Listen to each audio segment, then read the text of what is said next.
Podium దగ్గరకు వచ్చి బెదిరించడం అనేది సరికాదు అధ్యక్ష. సరే అధ్యక్ష, అనేక సందర్భాల్లో ఇదే విధంగా జరుగుతూ ఉంది అధ్యక్ష. వారు సీనియర్ శాసనసభ్యులు. ఇప్పుడు దయచేసి నేను గౌరవ సభ్యులను కూడా కోరుతా ఉన్నా అధ్యక్ష. సరే, స్తబ్దత ఉన్నప్పుడు స్పీకర్ గారు నిర్ణయం తీసుకుంటారు. నేను స్పీకర్ గారిని కోరుతా ఉన్నాను. 11:25కి మొదలు పెట్టారు గౌరవ సభ్యులు జగదీశ్వర్ రెడ్డి గారు. సరే, ఇప్పటి వరకు కూడా నడుస్తూ ఉంది చర్చ. సరే, ఇంటరప్షన్స్ 10 minutes చేయండి సార్, 15 minutes తీసేయండి.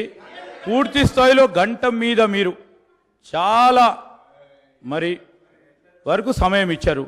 కంక్లూడ్ చేయడానికి కూడా ఇంకో పావు గంటనో 20 నిమిషాలు కాకుండా సార్ కంక్లూడ్ చేయమనండి. We're ready to answer everything. Conclude చేయమనండి. కానీ బ్రీఫ్గా కంక్లూడ్ చేస్తే మళ్ళీ లేకుంటే మేము మాట్లాడాల్సి వస్తుంది, ప్రభుత్వం తరఫున మాట్లాడాల్సి వస్తుంది, మరి పార్టీ తరఫున మా ఇద్దరు సభ్యులు మాట్లాడేది ఉంది. దయచేసి అర్థం చేసుకొని సమయభావాన్ని కూడా దృష్టిలో పెట్టుకొని, ఎందుకంటే వారు కూడా సీనియర్ శాసనసభ్యులు కనుక కంక్లూడ్ చేయమని కోరుతా ఉన్నాను. జగదీశ్వర్ రెడ్డి గారు. థ్యాంక్ యూ అధ్యక్ష.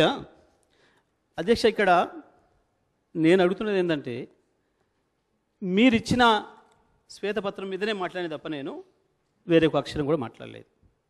ఈ శ్వేతపత్రం మీదనే మీరు ఎందుకు కన్ఫ్యూజ్ అవుతున్నారు? మీ మంత్రుల మధ్యన ఇంత ఎందుకు గ్యాప్ ఉన్నది? ఒకసారి ఆలోచించుకోమని చెప్పి నేను కోరుతా ఉన్నా.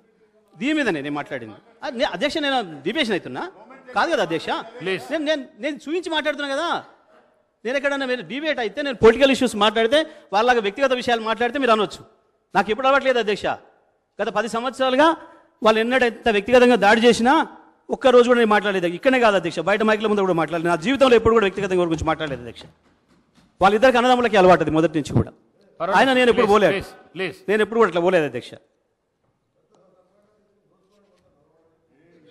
అధ్యక్ష, దాని మీదనే ఎంక్వైరీ చేయమన్నా, దాని మీదనే అధ్యక్ష.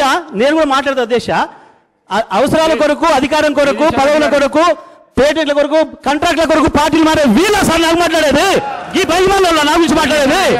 ఈ పార్టీలో ఉండి ఆ పార్టీకి పోయి బీజేపీకి పోతే కూడా బీజేపీలో ఉన్న ఓటేయమని చెప్పిన గీల మాట్లాడతారా? గీలగా నైతికత ఉందా? వీళ్ళ నైతికత ఉన్న వాళ్ళు ఒక్క మాట చెప్పాలంటే, రాజకీయంగా వాళ్ళు ఏమన్నా సార్ పదవి అనకూడదు ఈ సభలో.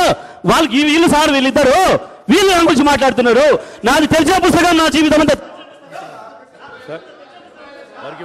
మినిస్టర్ గారు రాజగోపాల్ రెడ్డి గారు మాట్లాడండి. అధ్యక్ష,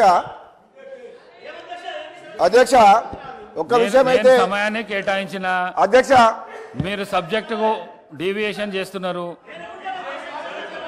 మీరు నాతోనే డైరెక్ట్ నాతోనే మాట్లాడాలి. మీరు నాతోనే మాట్లాడాలి. సభ్యులు మాట్లాడేదానికి మీరు ఆన్సర్ ఎందుకు ఇస్తున్నారు? మీరు నాతోనే మాట్లాడాలి. సబ్జెక్ట్ మాట్లాడండి. మాట్లాడండి అధ్యక్ష. నేను స్పష్టంగా దీన్నే కోట్ చేస్తా ఉన్నా. ప్రతి సందర్భంలో ప్రారంభమైన దగ్గర నుంచి ఇప్పటివరకు ఒక్కసారి కూడా నేను దీంట్లో నుంచి బయటికి పోలే, డిబేట్ కాలే. అవర్స్ విషయంలో కూడా నేను ఇప్పుడు డిబేట్ కాలే. ఎక్కడైనా సరే మేము ఎంత పారదర్శకంగా ఉన్నామో చెప్పినాం. మేము ఇవాళ స్పష్టంగా మిమ్మల్ని ప్రభుత్వాన్ని అడిగింది, మేము అన్ని సిద్ధం చేసి ఇచ్చినాం. 24 గంటలు అన్ని రంగాల వినియోగదారులకి నాణ్యమైన విద్యుత్తును అందించినాం. మీరు దానికి కట్టుబడి ఉన్నారా లేరా? అది ఇస్తారా ఇవ్వరా? అది మొదలు చెప్పమని అడిగినాం అధ్యక్ష. రెండవది కూడా, కేంద్ర ప్రభుత్వానికి సంబంధించి అనేక ఇబ్బందులు మాకు ఎదురైనా మేము తట్టుకున్నాం. మాకు దాదాపు 35,000 కోట్లు కేంద్రం నుంచి ఆటంకం ఎదురైనా మీటర్లు పెట్టాలనే విషయంలో మేము ఎట్టి పరిస్థితులలో నా కంఠంలో ప్రాణం ఉండగా తెలంగాణ రైతుకు మీటర్ రానివ్వను అని మా ముఖ్యమంత్రి, ఆనాటి ముఖ్యమంత్రి కేసీఆర్ గారు శపథం చేసిండ్రు. దాని ప్రకారం మేము నిలబడి ఉన్నాం. ఇప్పుడు మీరు కూడా మీటర్లు పెట్టకుండా ఉంటారా ఉండరా స్పష్టం చేయాలని చెప్పి మేము కోరుతా ఉన్నాం ఈ సభ ద్వారా రైతాంగం తరఫున. టారిఫ్ను కూడా పెంచకుండా ఉన్నదున్న పద్ధతుల్లో రూపాయి అప్పు లేకుండా తప్పకుండా మీరు చేయాలనే మేము కోరుకుంటున్నాం. ఆ రకంగా మీరు ఇచ్చిన అన్ని హామీలు నెరవేర్చాలి.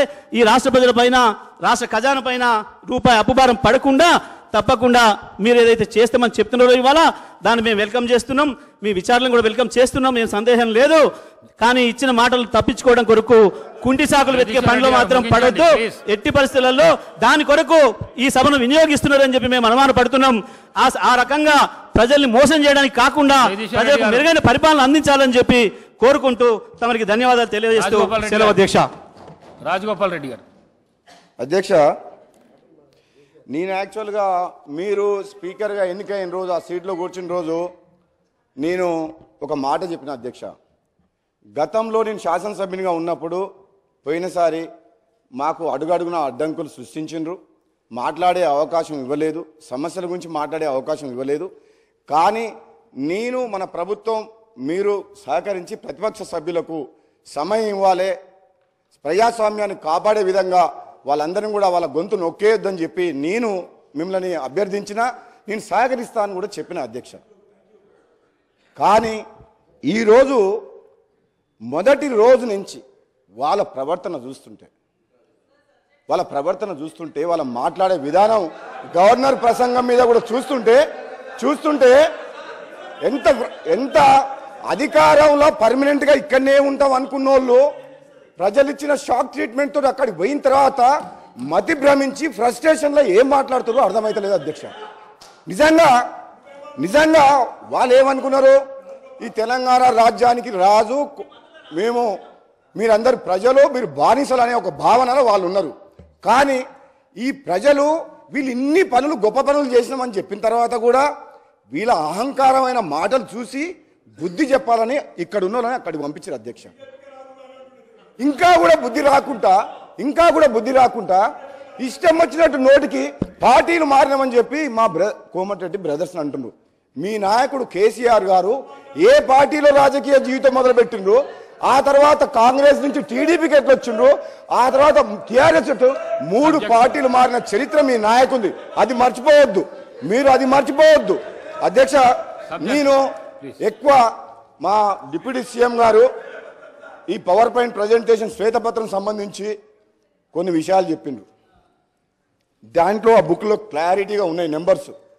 గత 10 సంవత్సరాలలో వీళ్ళు చేసిన విధ్వంసం వల్ల ఈ విద్యుత్ సంస్థలు ఎట్లా నష్టాలకు పోయినాయి అని చెప్పి శ్వేతపత్రంలో చాలా డీటెయిల్గా ఉన్నది. అందులో లోతుగా నేను పోను అధ్యక్ష. అదేవిధంగా ఈ మంత్రి గారు మాట్లాడిన మాటలు విన్న తర్వాత గౌరవ ముఖ్యమంత్రి గారు కూడా యాదాద్రి పవర్ ప్లాంట్ విషయంలో కానీ భద్రాద్రి పవర్ ప్లాంట్ విషయంలో అవుట్డేటెడ్ టెక్నాలజీ తీసుకొచ్చి ఏ విధంగా మనకు 4 రూపాయల యూనిట్ దొరికే పవర్ని 6-7 రూపాయలకు పోయిందో వాళ్ళు చేసిన తప్పిదం మీద, అదేవిధంగా ఛత్తీస్గఢ్ తోటి మనం ఒప్పందం చేసుకొని సకాలంలో డబ్బు చెల్లించకుండా ఈరోజు బయట ఎక్కువ రేటుకు ఛత్తీస్గఢ్ అగ్రిమెంట్ కాదని చేసిన పొరపాట్ల మీద ఎంక్వైరీ చేస్తామని చెప్పి చాలా డీటెయిల్గా చెప్పారు అధ్యక్ష. వీళ్ళ భవిష్యత్తు ఎక్కువ రోజులు ఏం సమయం పట్టదు. మీరే ఎంక్వైరీ ఆర్డర్ ఇచ్చిండ్రు, ముఖ్యమంత్రి గారు ఆదేశించిండ్రు. దర్యాప్తు సంస్థలు ట్రాన్స్పరెంట్గా బయటకు వచ్చిన తర్వాత వీళ్ళ గురించి ఇప్పుడు ఆలోచించుకుంటే జాలేస్తుంది, బాధ అవుతుంది. రాబోయే రోజుల్లో వీళ్ళ పరిస్థితి ఎట్లుంటుందని చెప్పి భయంకరమైన పరిస్థితిలో మీరు నెట్టబోయబడతారు. మీరు చేసిన తప్పులు మామూలు తప్పులు కాదు. ఈ రాష్ట్ర ప్రజల జీవితాలతో ఆడుకొని ఎన్నో ఆశలతోటి ఆత్మ బలిదానంతో వచ్చిన తెలంగాణని అప్పులపాలు చేసి ఈయన అంటాడు మన మంత్రి గారు, మాజీ మంత్రి గారు కిరసనాయిల దీపంలో చదువుకున్నంట.